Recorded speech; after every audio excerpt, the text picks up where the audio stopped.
The OSG Sports app is up and running on your Android or iPhone. All you got to do, install the OSG Sports app and listen to our podcast from college football, soccer, lacrosse. Maybe I can get John to do a CFL podcast. What are you waiting for? Let's get this done. Get the OSG Sports app today. Welcome to the College Football Debrief with your host, Anthony Goldman and John Wilkerson. Tommy Palmer, thanks, and we're glad you're listening to the College Football Debrief on our host site, Sprinker. There's also Spotify, SoundCloud, iTunes, Stitcher Radio, wherever you catch your podcasts. Are we in space? I bet we're in space, right? We're probably on our way to Saturn right now. John Wilkerson, Anthony Goldman. We talk college football every week. It's a passion of ours. And now we'll review the games here. And the one game we want to review actually two games we want to review involving the state of Kansas. And both Kansas and Kansas State went out on the road and got some really big wins, Anthony. Let's start with the Jayhawks because they went to Chestnut Hill on Friday night. And does that Kansas team against BC look eerily similar to the LSU Les Miles teams from a decade ago? Oh my goodness! You put them in gold helmets and pants and white jerseys, and you wouldn't be able to tell them apart. Absolutely, it was physical football, John. It was circa 2006 out there. This is why we love college football, because you and I, we watch a lot of games, more games than a healthy person should. And we read articles, we listen to all the podcasts, we keep up, and it's because we love it. It's a labor of love. And we think we know stuff. I mean, we're right a lot of times. But this is what makes college football so great. Because who in the world saw this coming? I mean, Nobody. Who saw Kansas going to Chestnut Hill after being thoroughly dominated the week before by Coastal Carolina, don't forget. Right. They go to Chestnut Hill and out physical a Steve Adazio team. I don't even know what you say. Yeah, well, that's what's shocking to me. I've never seen a Steve Adazio team pushed as what Kansas, of all teams, did against BC. I've never seen a BC team give up two backs have over 100 yards rushing, Khalil Herbert and Puka Williams. Now, we all know about Puka Williams. The kid's legit. Herbert, this kid came out of nowhere and almost gains 200 yards on the Jayhawks. And then Carter Stanley didn't do anything spectacular, but he was just efficient. 20-27 for 3 touchdowns and 238 yards passing. It just looked like LSU 2006. Well, but the surprising thing to me, it did look like LSU, but they had some explosive plays in the passing game too, as much as they were running the ball. They had 3 receivers have catches, over 25 yards, which is an explosive play in college football. So they were pretty balanced. I thought it was really funny at the end of the first half. Kansas has the ball. They're trying to, run the clock out. They got a lead, so they're trying to get into halftime and feel good about themselves. And they run a draw up the middle, and it goes 90 yards for a touchdown. And did you hear Les Miles earlier the following week on Monday this past week describing that play and talking about knowing when to score touchdowns? Did you hear this bite? I did not hear that bite. I don't remember if it was a press conference or his radio show, but he had a typical Les Milesism moment where he said, we have to teach our team when to score. It's great to score when you don't want to score, but you got to know when to score when you do want to score, because if you only score when you don't want to score but can't score when you want to score, you won't score when you need to score. So there's your Les Miles. Yeah, exactly. As I watched John scratch his head. There's your Les Milesism of the week. But this was a vintage Les Miles performance. And Steve Adazio, look, I'd hate to be Rutgers because they're going to be pissed this week. Scarlet Knights are going to be in for a physical beatdown. But for Kansas, it's your first road win in over 10 years, almost 11 years. I mean, what do you say? It's Les Miles magic, my friend. Every time I see Les Miles when he gets into something like that, you just put Bo Schembechler on there, and it's the same person. It is the same person. You know what? Honestly, if there was Twitter and social media back in Bo's days, there would be the same memes about him as there is about Les. There would be. My gosh, Woody Hayes and Bo Schembechler in the Twitter era would have been priceless. Yeah. I'm looking at Kansas' schedule, and while I'm doing that, I'm thinking, okay, they're starting off 2-1. They did that last year, and you and I were kind of looking at, wow, Kansas is 2-1, and they had a road win back then against Central Michigan.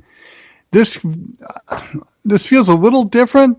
Now they get West Virginia this week at Lawrence, a winnable game.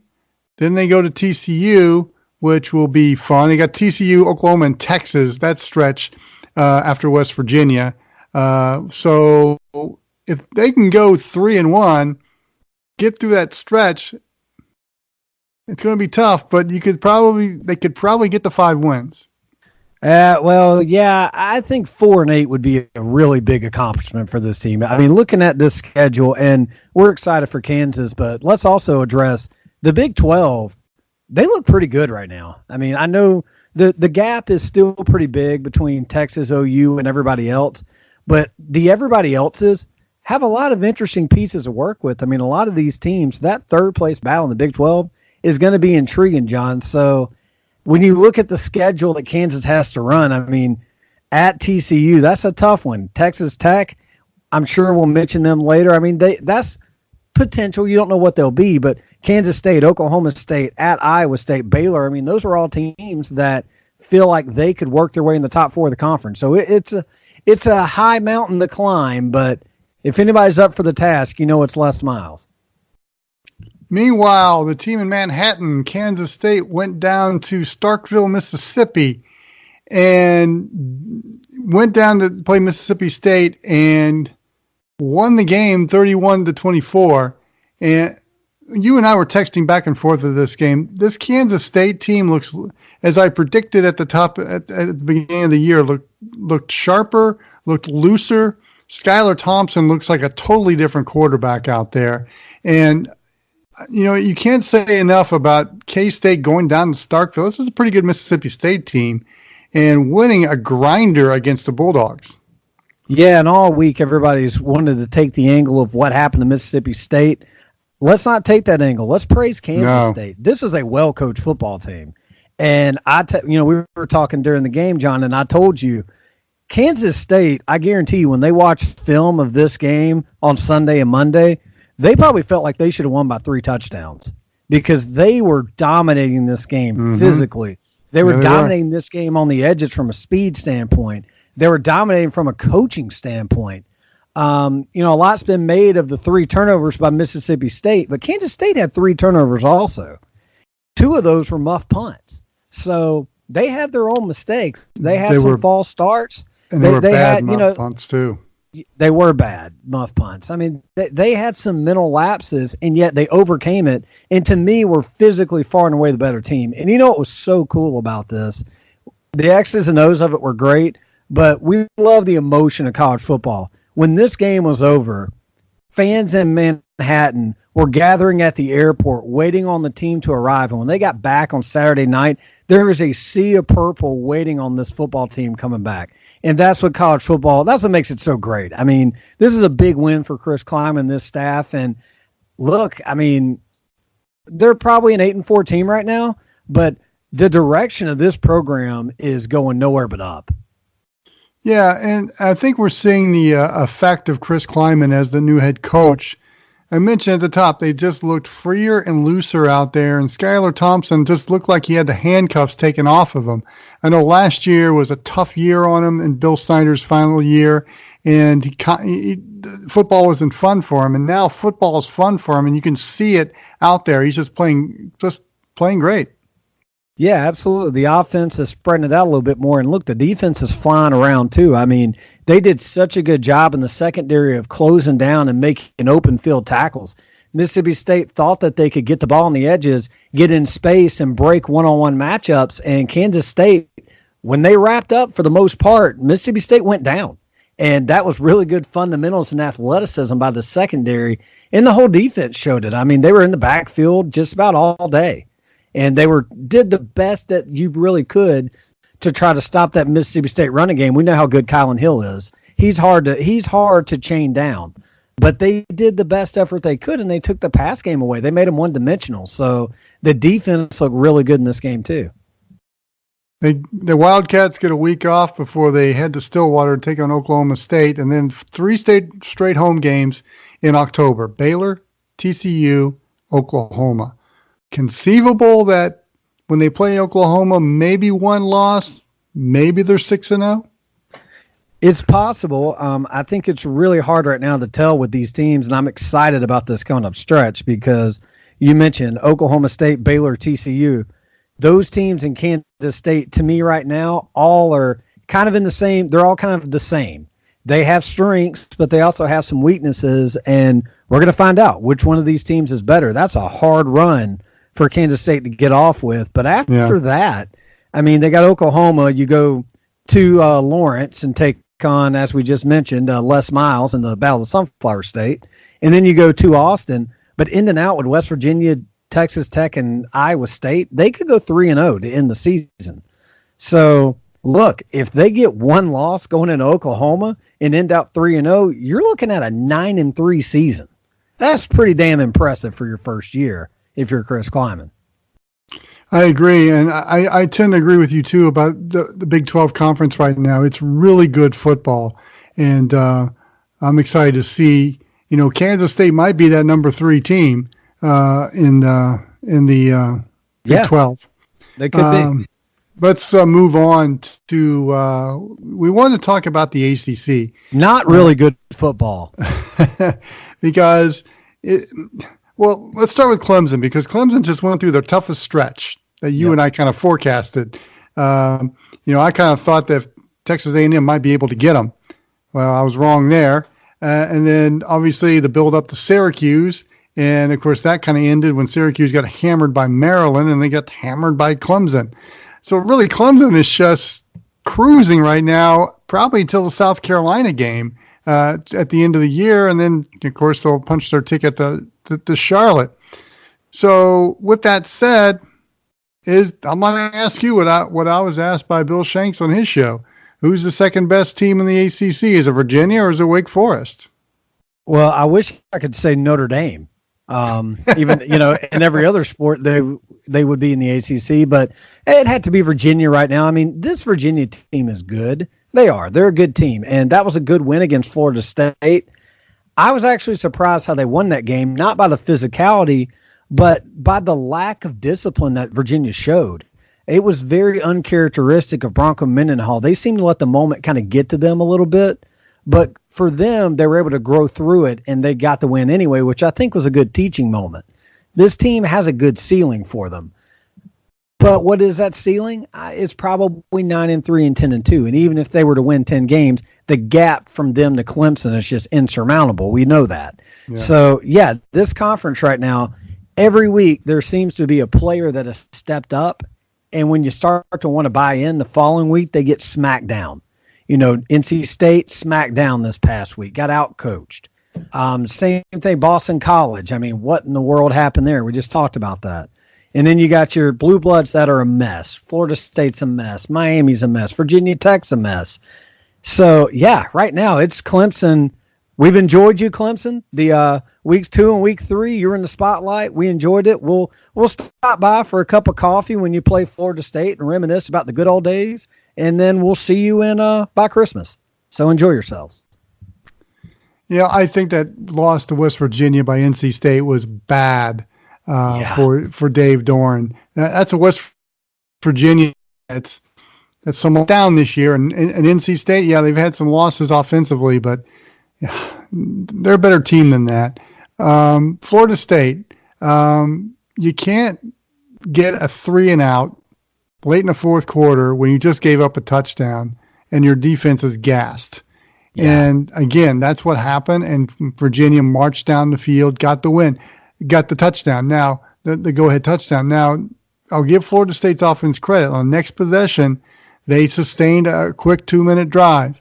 And it was eerily similar, wasn't it, to the 1995 game with Warwick Dunn? Oh my gosh, it was like watching the same thing. And I heard Mark Richt talking about it. He was having nightmares watching that last drive. He would.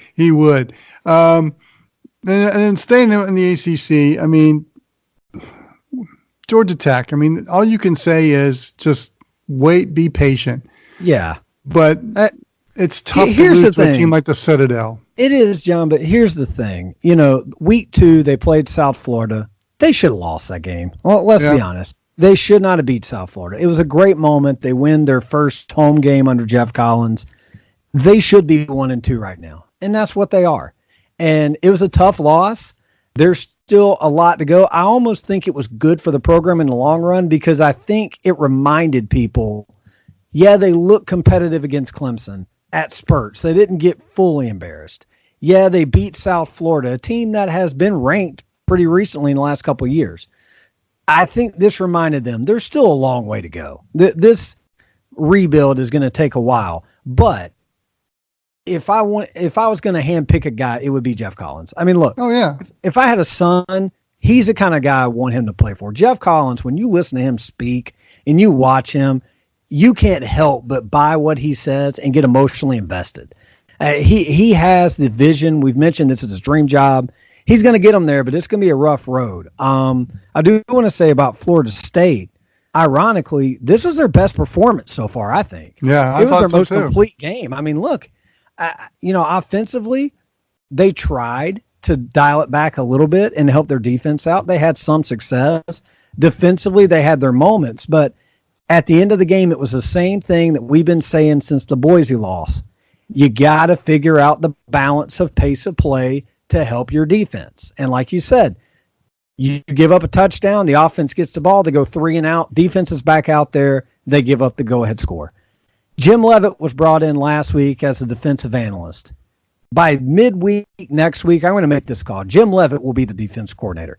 He did not come to Tallahassee to be a defensive analyst. You know that. He's going to be the defense coordinator. And when he is a defensive coordinator, he is not going to let Kendall Browse tell him how to run his defense. He will let Kendall Browse know, you need to slow it down, son.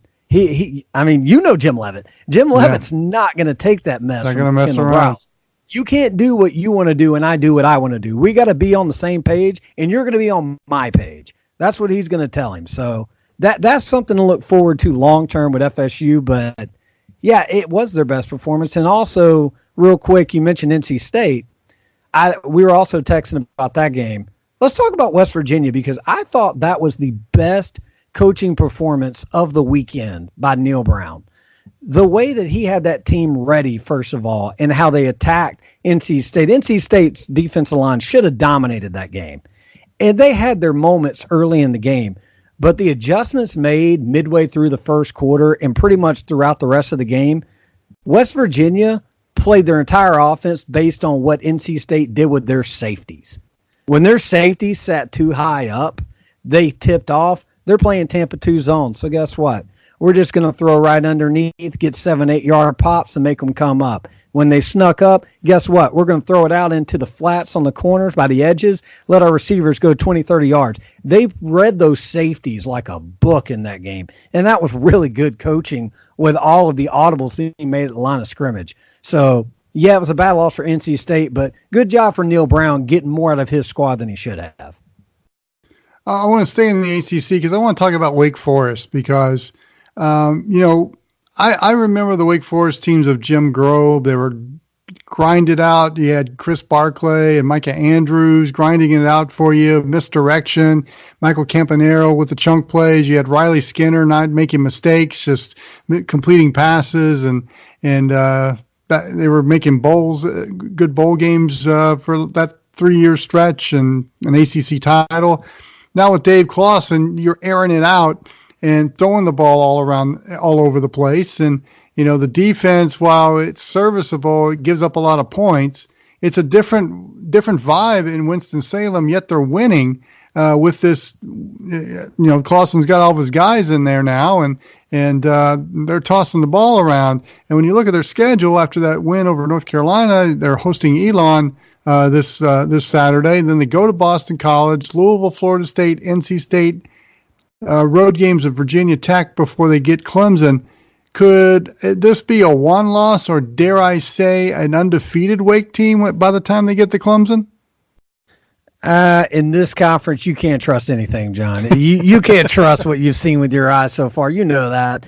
But no, they've looked really good. They have. This offense, and we mentioned it in the preview, this offense has really become unleashed. And Jamie Newman is the perfect quarterback for this system and what they're doing. They're putting up a lot of points, and they were able to get away from North Carolina's front seven. They were able to get away from the pressure.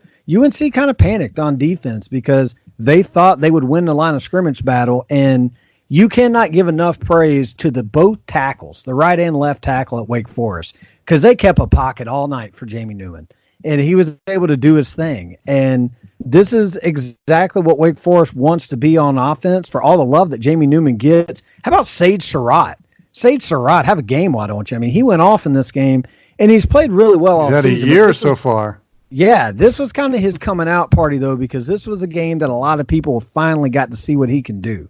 Okay, Anthony, it's quite clear that there are 5, maybe 6 teams that are just separating themselves in college football heading into week 3. That'd be Clemson, Alabama, Georgia, Oklahoma, and Ohio State. I know LSU is in the mix.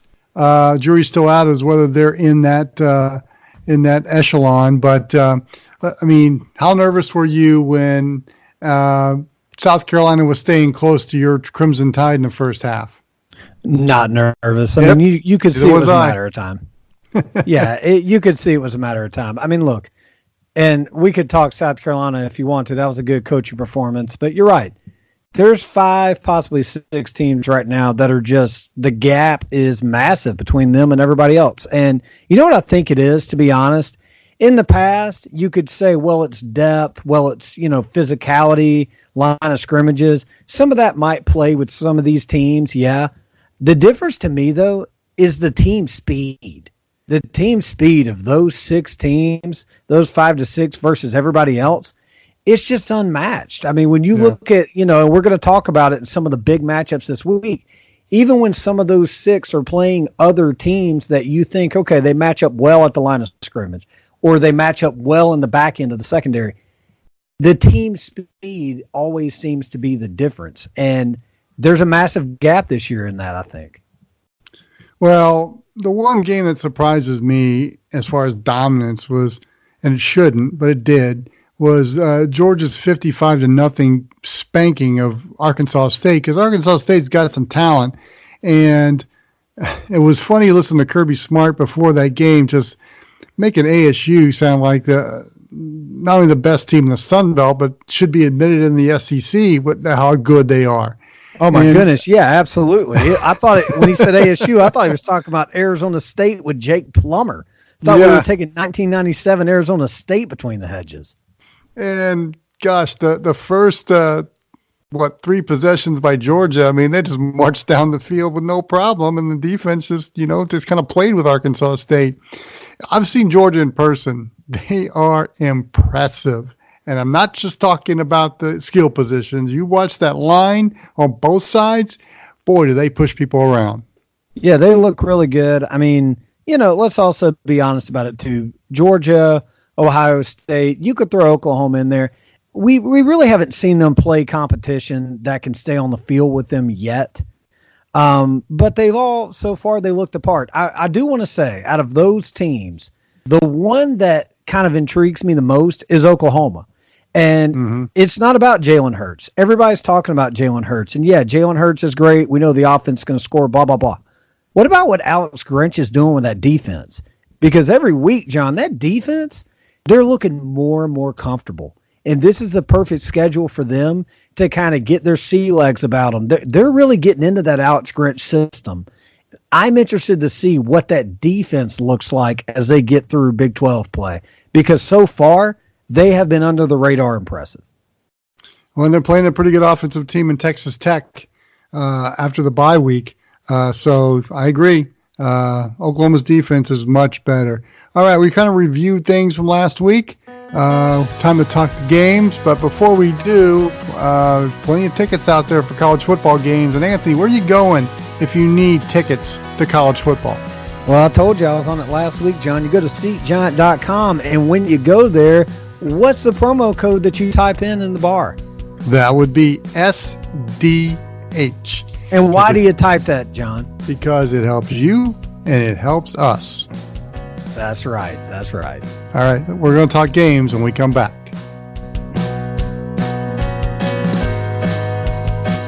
You're listening to the College Football Debrief on the OSG Sports Podcasting Network. The debrief is over. Time to preview the games as the CFB on OSG continues. Here's Anthony Goldman and John Wilkerson. All right, let's start off with the game that everybody has got on their mind, Notre Dame and Georgia between the hedges. And yes, it's a game I can't wait to see. If I'm going by my eye test, this could be another dominant performance by the Bulldogs. Well, you love the name brands. That's what's going to get everybody bought in. But if you've watched these two teams play in the first couple of weeks, there's a pretty big gap, to be honest, between these teams. That's what I'm saying. Notre Dame, look, I know they've played New Mexico and they've played Louisville. They've done what they're supposed to do. You're supposed to put up good numbers, but let's look beyond the numbers. What have they struggled with? Stopping the run. Yeah. That is a horrible thing when you're heading between the hedges. When you're playing Georgia, yeah. Yes. Yeah, and we talked about that after the Louisville game, and it continued. New Mexico has some success running. So that's where this game's going to be won and lost. If you're looking for battles in this game, Ian Book, he's been very consistent so far. He's picked his spots, great efficiency. He is now going to have to run for his life. And Notre Dame does not have a balance on offense. They cannot run the football. They want Ian Book to be their running game, which is a horrible mixture when you play a Georgia defense. So it'll be interesting to see how he fares in this game. The one part I do like about Notre Dame, I will say I like their secondary.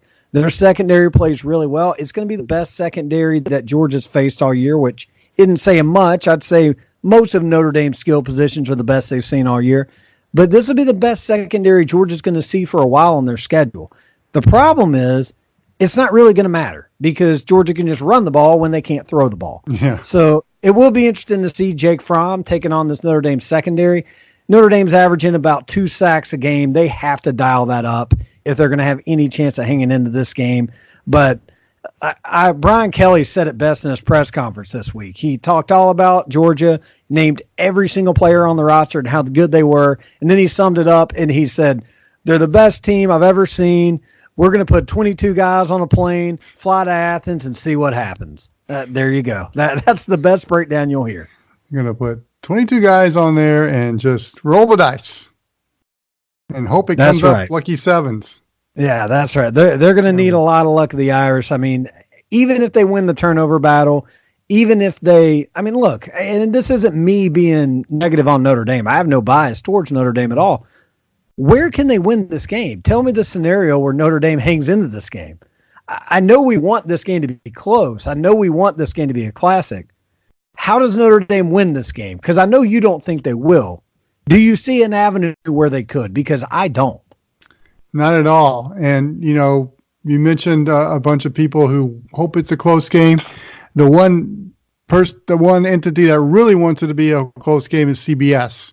Yeah. Because they're treating this as their Super Bowl in college football. Well, they screwed up, by the way. They really screwed up because they put all their eggs in the Notre Dame Georgia basket to get that Week 3 doubleheader. And what that means is they bypass on Alabama LSU being their 8 o'clock night game in November.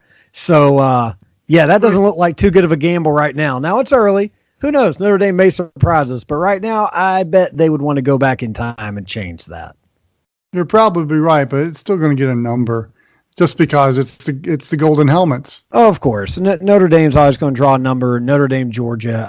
I get it. The brands are going to sell, but looking at these two teams, there is a 21-point gap, if not more, between these teams. There honestly is.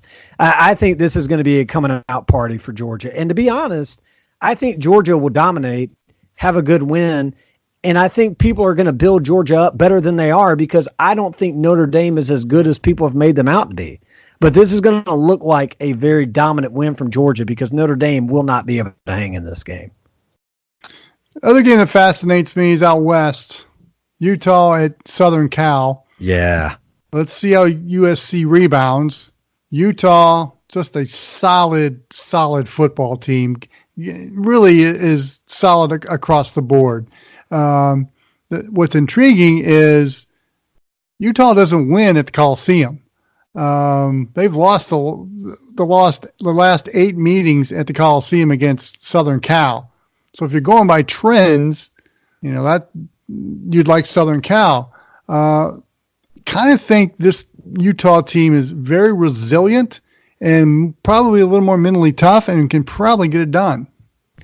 This is an interesting game. To me, this is the most intriguing game of the weekend, to be honest. We're a week removed from the Keaton Slovis train hyping through town and everybody getting excited. And, after the loss to BYU, now everybody wants to fire Clay Helton again.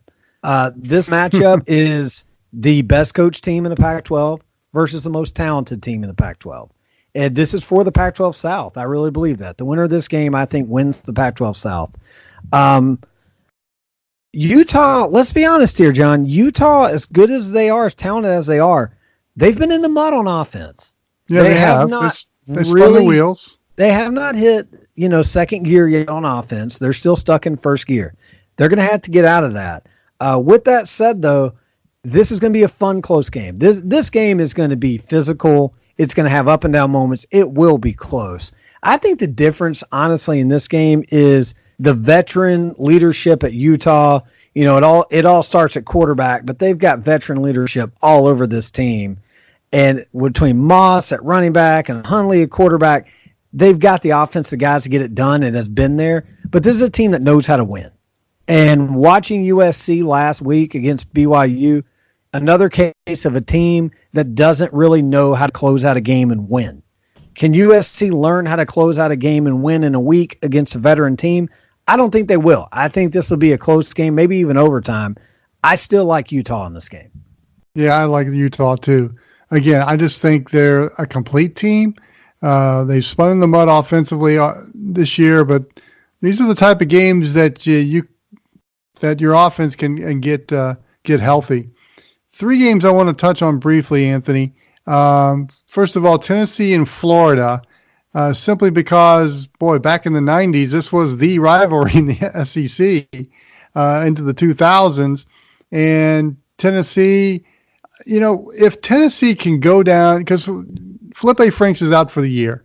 There's quarterback issues for Florida right now.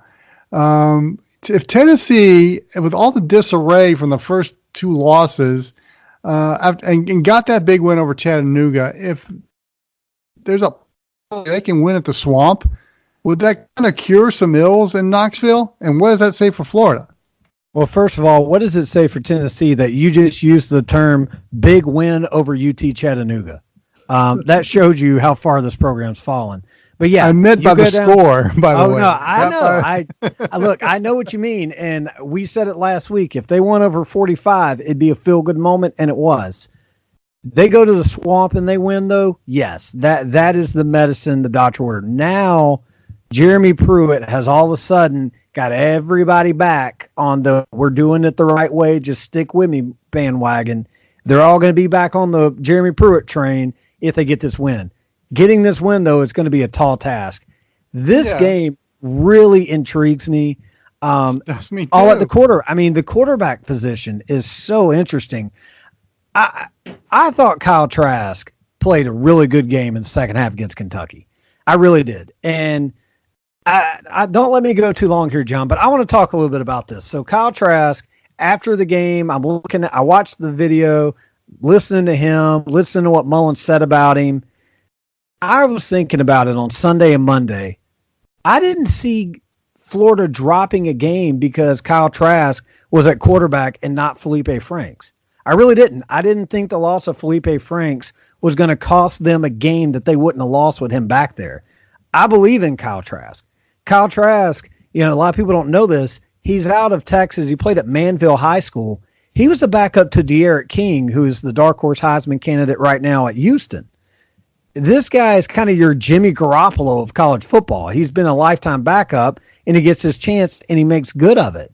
And he's going to make smart decisions. He's cool under pressure, which I think is what this offense needs. Then you get the announcement from Dan Mullen that he's going to play 2 quarterbacks. And that's where I turn on this game. I don't like the idea of playing Trask and Emory Jones in this game. I really don't. And I'm not in Gainesville. I don't watch them practice every day. So I cannot tell you definitively what Emory Jones is. But I know what I've seen of him. I know what I've heard from people who are there, and I know his track record. Emory Jones is not ready in this game, and I almost feel like he's going to be taking away snaps from the guy that needs to be playing in this game, and Kyle Trask. So what is this offense going to be? Tennessee, they're feeling comfortable right on offense, and guess what? I think Tennessee has the better run game than Florida has. They have found a way to run the football with those stretch plays. They've done it 2 weeks in a row right now. They're living running off tackle on those stretch plays. And Florida is still trying to figure out how to consistently run the ball, not just get yards off gash plays. Most of their rushing yards are off a break-in tackle or two, and they get a 28-yard run that makes their total run gains look better than it is.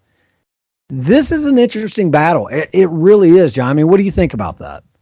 No, I agree with you.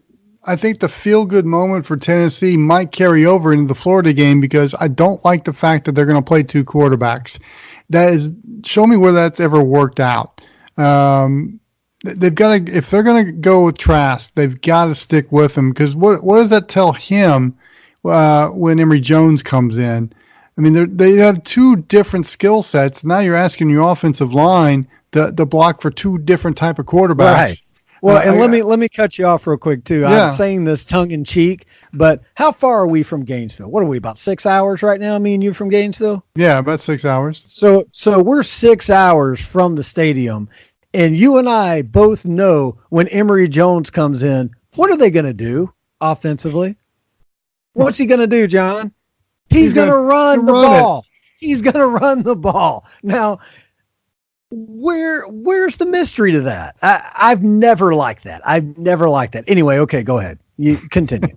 No. I mean, you took the words right out of my mouth. I mean, he's going to run the ball, and Tennessee is, will know that when he's in there, he's just going to run the ball. So they're going to bring everybody into the box pretty much because he ain't going to toss it out there. And so I just don't like how this is shaping up for Florida. I'm not going to be bold enough to say it's going to be a Vol upset, but don't be shocked. I think they can win this game. I do. Too. I think they can win this game. God. I'm going to pick. Here's the thing. What a way to start September for them, huh? Oh, I know. The only reason I think Florida wins this game is similar to USC. Tennessee doesn't know how to close. I think it will be close. I think this game is going to scare Florida fans, but Dan Mullen, his teams always find a way at the end. They're going to find a way to win this game, whether it's them doing it or Tennessee losing it. They'll pull it out, but it will be ugly, and it is possible that Tennessee could win this game. Michigan and Wisconsin battle in Camp Randall. And this is an intriguing Big Ten Big Ten matchup because this is the game where I think we're going to see the rubber meet the road for Michigan. Are they good enough to be in that Big Ten East race? Getting Wisconsin and Camp Randall from the other side of the Big Ten in the West, to me, this is the kind of the watershed moment for Jim Harbaugh and Michigan if they're going to challenge Ohio State. It's so funny how college football works because a month ago, before we saw any games played, people thought Michigan were a playoff team and they were a runaway favorite to win the Big Ten. Now everyone is picking them to lose in Camp Randall. Michigan is at a crossroads, I think, in a couple of ways, mostly because of offense. Josh Gaddis, they had the bye week. Josh Gaddis, new offense coordinator. They got to figure out what they want to do offensively because I know they say they're a spread team. Watch them play, John. You know what they are?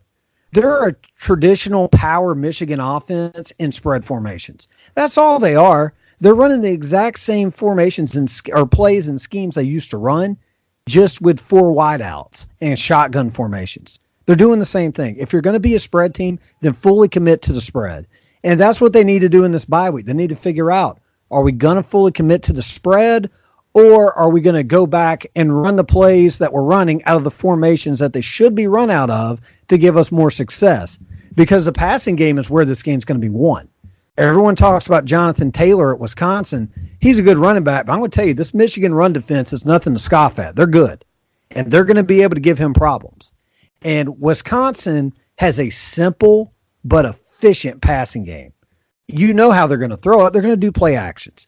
They're going to send 2 or 3 guys out. They're going to max protect. They're only going to have a couple options to dump it off to, but they're probably going to be open because you have to respect the run so much. So Wisconsin is going to be able to dink and dunk and maybe hit a big pass down the field.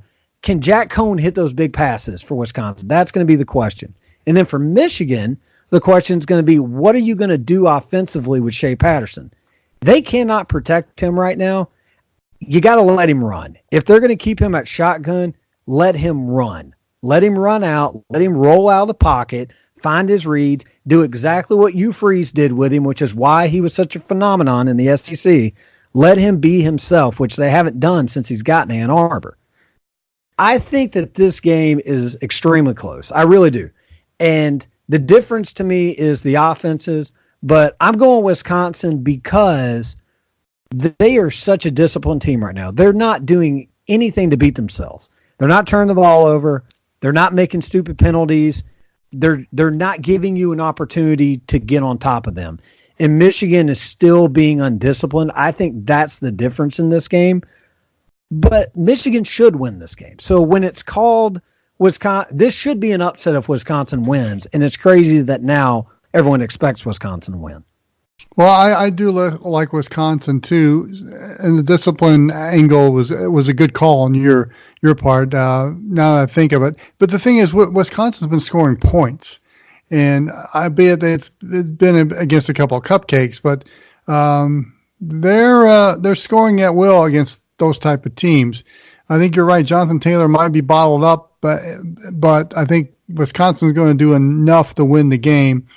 I just think that Army game was a bad taste in Michigan's mouth, and they're going to come out and wanting to prove that was a fluke, and I just think they're going to come out tight. And so I'm going to go with Wisconsin in this game. And I guess if it's an upset, it's an upset. One other game in the SEC intrigues me is Texas A&M and Auburn. And I've been reading about how this is kind of the watershed moment for Gus Malzahn, one of many, I guess. Again, how many has he had? I was about to ask you. How many watershed moments has Gus had? Well, there's this rumor that a well-moneyed Auburn booster is ready to write a check if they lose this game against Texas A&M. But okay, can I stop you right there? I haven't even heard this story yet, but I'm going to go ahead and just tell you what I think the story is. I can already tell you what it is. Some Auburn booster that probably owns a lumber company or owns like something like that was playing golf with an Alabama booster that owns a concrete company, and they were bragging about the football programs. The Auburn booster then got aggravated, went home, told his wife, if we lose, I'm buying him out. Is that basically what happened? You read my mind. Okay. I just want to make sure. Go ahead. It's a bi-weekly occurrence on the plains, it seems like. It really is. But, it's kind of hard for me to forecast this one because, Texas A&M is what they is. They are what they are. John. They is what they is.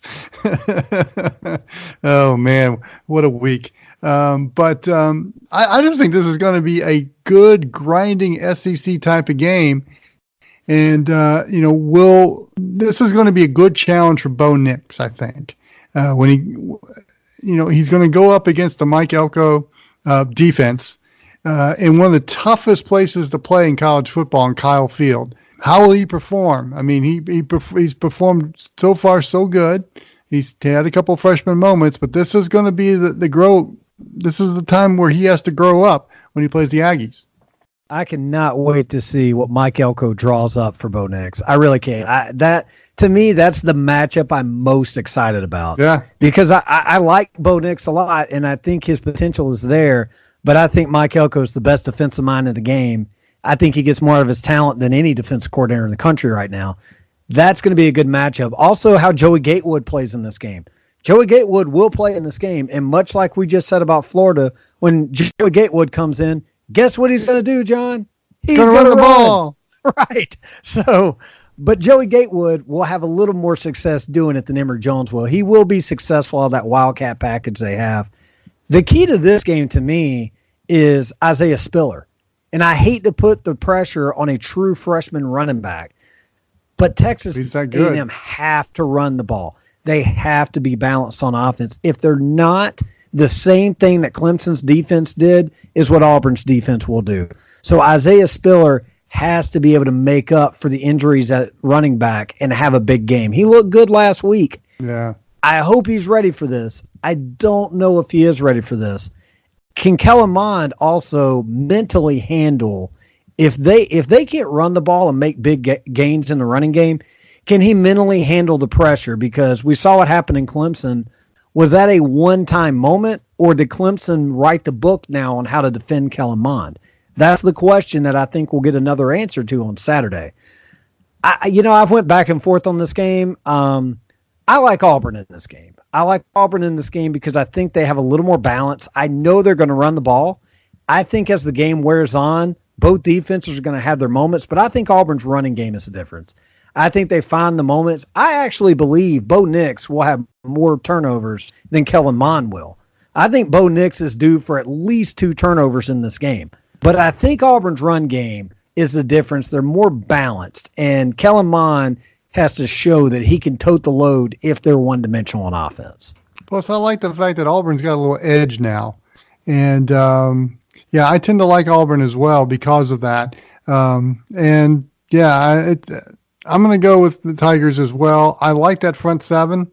And I had forgotten, you reminded me about the injuries at running back that A&M has suffered. So I'm going to go with Auburn as well.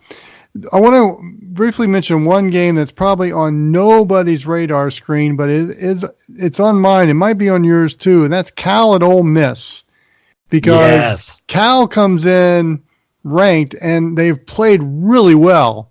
Ole Miss, as other than the performance against Arkansas, they've been kind of underwhelming.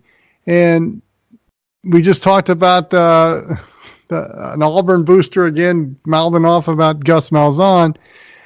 If Ole Miss or if Cal comes into Oxford and wins this pretty handily, do we start seeing the buzzards circling around Matt Luke?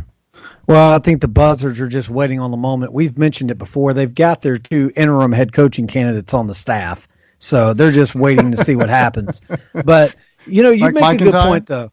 Yeah, you make a good point. I mean, this is going to be a loss that people in SEC country are going to say, you let Cal come into the Grove and beat you? Guys, Cal is better than Ole Miss. They're a better program right now. They're well coached. They're playing physical on defense. They finally have an identity on offense. They know what they want to do.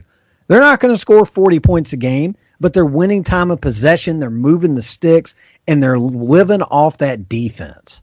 And Cal should win this game. I think they will win this game. They should win this game. I think if Ole Miss can hang into this game, look, if Ole Miss can score 28 points, a good day for me. I think the offense wins the day. They may not win the game, but they'll win the day if they score over 4 touchdowns on this Cal defense. Because with all these freshmen at Ole Miss, I think that's a tough ask. I really do. To do that, you're going to have to be able to run the ball and help your quarterback out. I still like their running game in spots, but Scotty Phillips, they're going to need a little bit more from him and from Ely. They got to show a little bit more. Ole Miss should not win this game. Cal should win this game, and I think they will. I do too. I agree with you. I think Cal's going to win this one probably pretty handily, and we'll start hearing about Matt Luke's job status in Oxford. All right, Anthony, lightning round. All right, lightning round, my favorite time of the week, and we're going to start on a team. I tried to get you to jump on the upset wagon last week, and you wouldn't jump on it with me. Air Force coming off that big win over the Colorado Buffs. Now they go to Boise State on a Friday night, John. I'm okay. I'll take Air Force in this one. Now you're on the bandwagon, huh? You're a week too late. I'm Go going Falcons. Boise State and the freshman quarterback. You're that a week freshman late on quarterback is good. Yeah, he really is.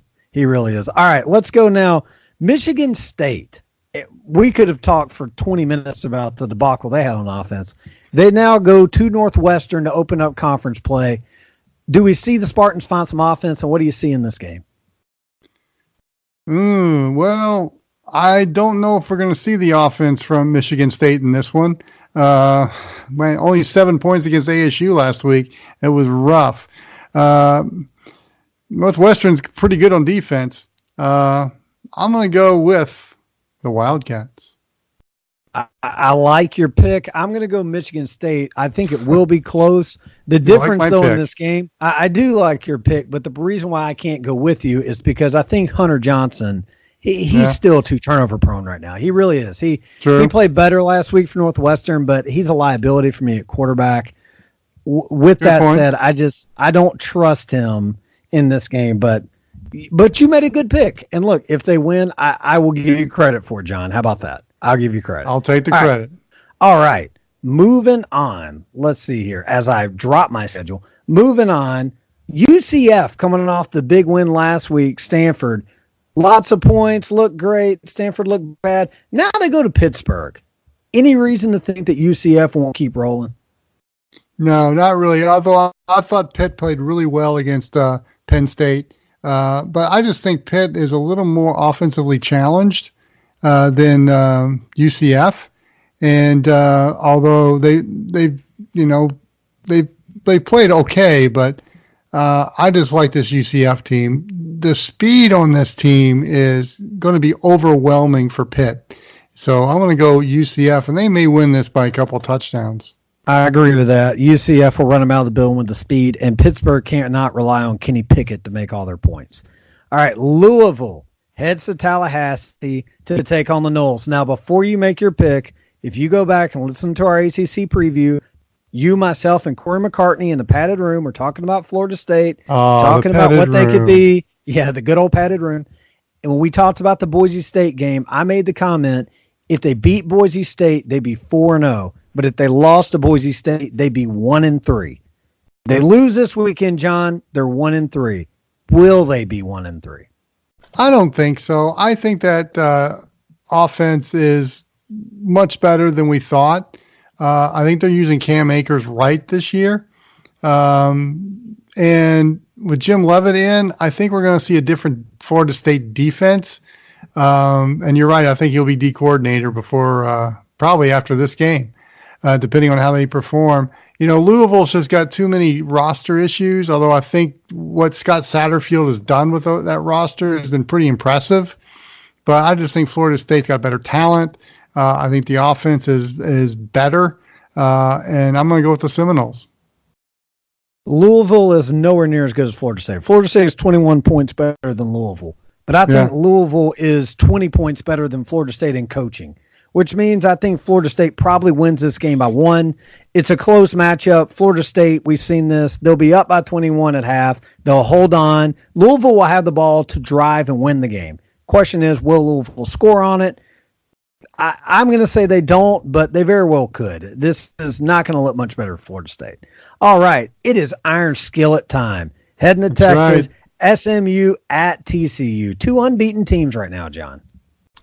And we had Rich Phillips, the voice of the SMU Mustangs, and Brian Estridge, the voice of the TCU Horned Frogs on the College Football Rivalries and Trophy Game Show, talking about the Iron Skillet.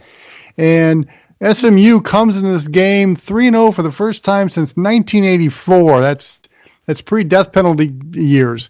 And they're feeling good about themselves at SMU in Ponyland. With that said, I just think TCU is probably better talent-wise. It's at Amon Carter Stadium. I'm going to go with TCU, but I think there's some nervous moments for the Froggies in this game, and I think they win probably by 7. I'm with you. I think SMU gives them all they want. I want to pick SMU, but TCU's defense is playing so well right now, and they're running the ball. That's going to be the difference. They'll wear down SMU's defense, but it'll be a tight one at times for the TCU fans. All right, a game that isn't a rivalry game per se, but it should be. So I want you to give me a pick and then give me a trophy that they should play for. South Alabama at UAB. John, what should these two teams play for? A catfish? A catfish. Okay. Bowl of All barbecue? Right. You're the Alabama native. You tell me. Well, you see what I love? I love the fact that you went for like a staple, like, Southern stereotype and not an interstate sign. Kudos to you for not making them play for an interstate, John. Yeah, I'm with you. They should play for like a thing of pulled pork or something. UAB will win this game. You agree with me on that? I agree with you. UAB. All right, UAB all the way. Okay, moving on. Washington at BYU. Helani Sataki, 2 weeks in a row winning an OT. Can they do it again? By the way, they play the hardest schedule in college football for the first 4 weeks. Oh, gosh, yes.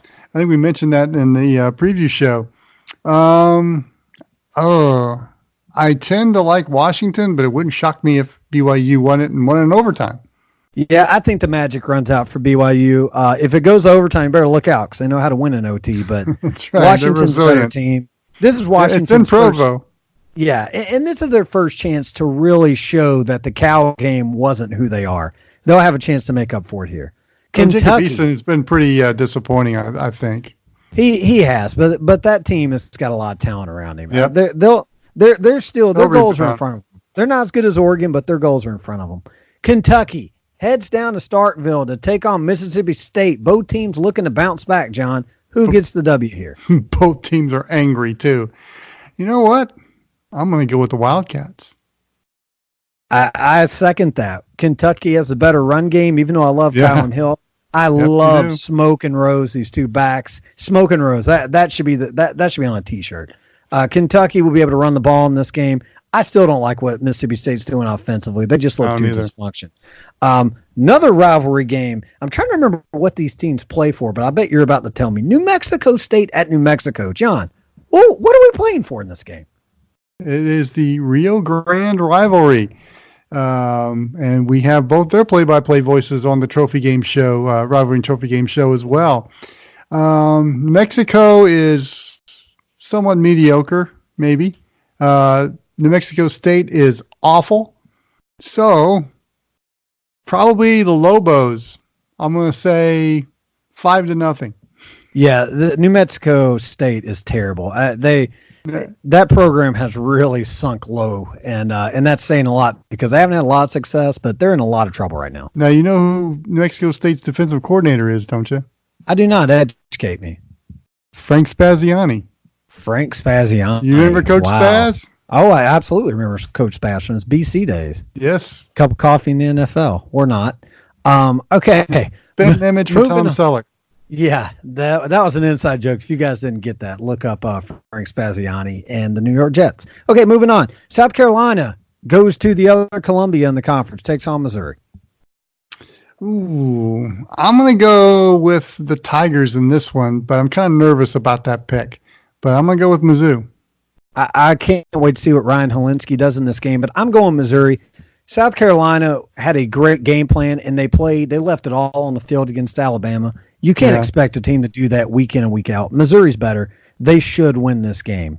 Moving on now, Oklahoma State goes to Austin, take on Texas, in a very interesting game enough people are not talking about. Yeah, I agree. And unfortunately, I have not seen Oklahoma State play this year. I was going to watch them play Tulsa, and I haven't had a chance to watch them. But it's still a Mike Gundy offense. I know you like that quarterback at OSU. So I just think Texas is very resilient right now, and I'm going to go with the Longhorns. Well, here's the thing about Oklahoma State, and I hate to bog us down in the lightning round, but I'm going to. If you would have watched Spencer Sanders, thank you. Yeah, Spencer Sanders. If you would have watched that game against Tulsa, what you would have seen is a lot of Chuba Hubbard. Chuba Hubbard he's the best defense Oklahoma State has because he's eating up clock and keeping their defense off the field. They have to keep running the ball with him. Spencer Sanders, I'm nervous for him in this game. I love his talent, but he's so inconsistent right now. It hasn't quite clicked yet. It could click on Saturday, and maybe he goes off, but I don't think it's going to in a hostile environment. I'm going to go with Texas, but I will say this, John. Everybody wants to know when's Texas going to be back. Texas will be back when they win games like this, when they beat teams that they're supposed to beat. The Texas Techs of the world, the Oklahoma States of the world, the Baylors, the TCUs. Teams that they're better than, but that they kind of play with their food and they let them bite them late in the fourth quarter. These are the games that Texas have dropped in the last decade. So they have to show their back by winning this game. I think that they will win this game. All right, Colorado. We mentioned they lost to Air Force. They are probably pretty angry right now. They're going to head down into conference play, down to the desert, and take on a team that's pretty happy right now. And Herm Edwards and Arizona State coming off a stolen victory in East Lansing. Who's going to win this conference matchup? Ooh, this is going to be a fun one to watch, but not a whole lot of people are going to be able to watch it because it's on the Pac-12 network. I was about to say, I might have to come to your house because I can't watch this game. I can't watch it either. Yep, we could do that. Of course, I'm sure there's a pirated website somewhere that might have the game. We do not condone that. I'm going to go with the Sun Devils this one. I like Jaden Daniels, how well he's played, and Eno Benjamin can chew up yards as well. I like Benjamin in this game. Jaden Daniels is going to be good, but I thought they gave him a little too much credit for that game last week. That was more Michigan State's defense playing soft and letting him run the ball than it was him having a great game. I like Colorado. I think Colorado wins this game. I'm going to make a bold pick. The winner of this game is going to finish second in the Pac-12 South. I'm going to call it right now. All right, whoever wins this game will be behind Utah in the Pac-12 South, and I think it will be Colorado, which what a year that would be for first-year head coach Mel Tucker. Okay, let's stay in the Pac-12. UCLA at Washington State. We got to pick UCLA every week until they win a game. Do they win it this week? No. Come on, the Pirate he's got his offensive game plan, and they're going to just put up a bunch of points on UCLA. I watched a little that Oklahoma game. Can they stop anybody? No, they're not winning this game either. It's getting ridiculous at this point. Okay, a game that I thought would be a marquee game 3 months ago, Oregon at Stanford. I'm going to go with Oregon because Stanford just looks vanilla. They just don't look good. The problem with Stanford, the defense is not up to par with what Stanford's been recently. And Oregon, they're going to make a statement in this game. I think this could be a game that gets pretty ugly. A game that you never thought that we'd be picking, and I didn't either. West Virginia at Kansas. John, does Les Miles' magic continue? Do they get 3-1? I'm going to say yes. Kansas wins it. Ooh, I like it. There's no way West Virginia wins this game. I'm totally against you, but I like it. And that are your lightning round picks for week 4. What? No Central Arkansas, Hawaii that kicks off at midnight on Saturday, and you'll be up watching it. You want to pick Central Arkansas, Hawaii? Let's do it. I'm going Central Arkansas in that game. Really? You're going with the Bears? I'm kidding. I was seeing what your reaction was going to be. No, Hawaii will score at least 55 in that game. I mean, can Central Arkansas's defense stop Hawaii? Come on. No. You tell me. No. What other podcast are you going to hear Central Arkansas's defense broken down against Hawaii? Can I ask you that? If UCA wins that game, there will be a mob of Bear fans at the airport in Conway, Arkansas, or on campus greeting the buses at Conway, Arkansas. If that happens, they may even tear down the goalpost at the stadium there. I didn't mention your boys. They beat San Jose State, right? They beat San Jose State. Nice performance against Colorado State in the fourth quarter. I haven't seen that in a while. But they'll get the win, and they'll be 3-1 heading into the showdown with A&M.